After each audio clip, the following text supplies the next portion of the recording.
I think it's actually a subtlety. So I think it's opposite maybe what people think. I think voiceover is a lot more theatrical. And then when I'm doing things on camera, on screen, it's a lot more subtle because you have to think that someone's like watching you right there.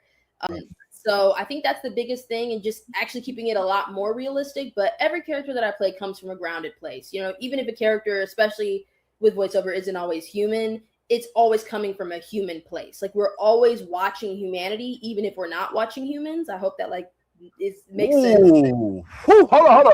Rewind.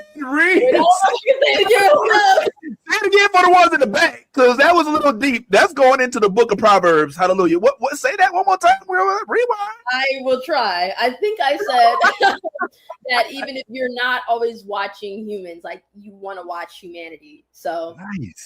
Essentially that means like we connect with emotion and humanness. So I try to bring that to every character and role that I play. And I think Trina's probably the closest character I've played to myself. I think Trina's actually a little bit like safer than me, because the teens would always kind of be doing some stuff, especially like when our characters were in high school. They would be a little bad, and not Trina. Trina was always on the up and up. Okay, Trina was not going to no college parties. That is Trina. Very like, she kept it clean, she kept it safe. You know what I mean? She's not going to no party, she's not doing nothing. She is studying and going home and checking in on her mom. Like she is very, she kept it there. So I think I really just enjoyed grounding her. And yeah, finding the reality and layers in her. So, playing her was really fun too. And I think she has an honesty though that I think I always admired. She's always very honest. A lot of times she's always telling characters about themselves. She would be telling her mom about herself because her mom lied about her dad being alive, and she let her mom know.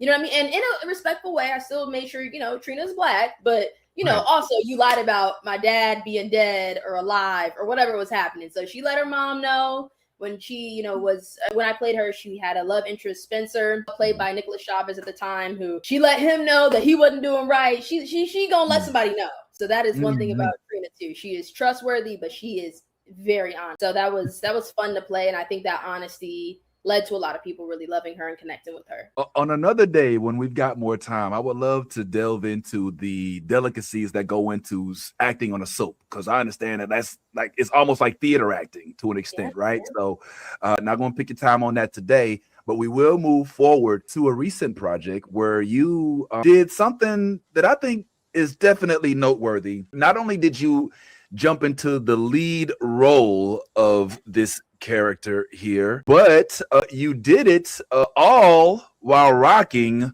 the baby bump. Hallelujah. And that has to be trying. Let's keep it real.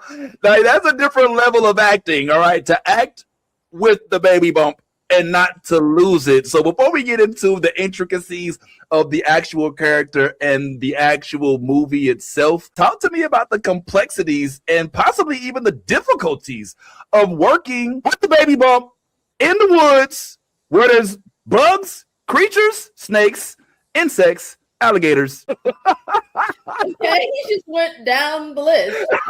I mean, these problems. It wasn't too intricate for me. They just strapped it on every day. It wasn't like the best, feeling like this extra thing on me, but I think it made sure to keep me in character. Always a physical reminder that this girl is pregnant. So, playing Sam was a really good exercise, I think, in character development. Sam is 16-year-old, pregnant, adopted, and her family goes to the forest hoping to look for solace, only to find the opposite.